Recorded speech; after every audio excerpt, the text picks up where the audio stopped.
Here's my take. There is no area where America's global dominance is more total than higher education. With about 4% of the world's population and 25% of its GDP, America has 72% of the world's 25 top universities by one ranking and 64% by another. But this crucial American competitive advantage is being undermined by the Trump administration's war on colleges. Hat tip to the New York Times' Michelle Goldberg for raising this issue as well. Listen to what J.D. Vance said at the National Conservatism Conference in 2021. We have to honestly and aggressively attack the universities in this country. The professors are the enemy.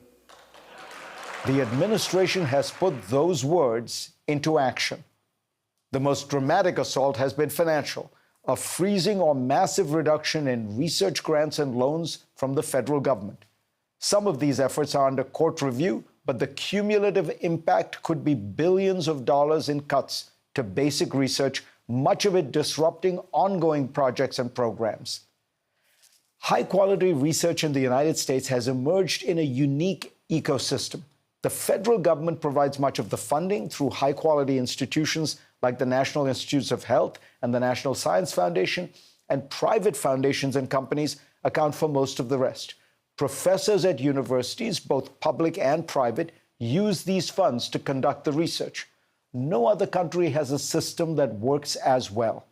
What is at risk now is what Holden Thorpe, the editor-in-chief of Science, calls the social contract that the federal government and institutions have had to enable the scientific research enterprise in America in the last 80 years. The fury with which the Trump administration has turned on academia resembles nothing so much as the early days of the Cultural Revolution, when an increasingly paranoid Mao Zedong smashed China's established universities, a madness that took generations to remedy.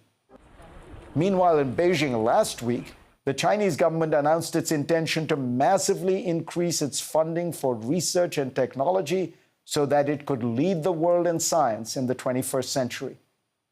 So, as America seems to be copying the worst aspects of China's recent history, China is copying the best aspects of America's, striving to take the edge as America goes through its own cultural revolution.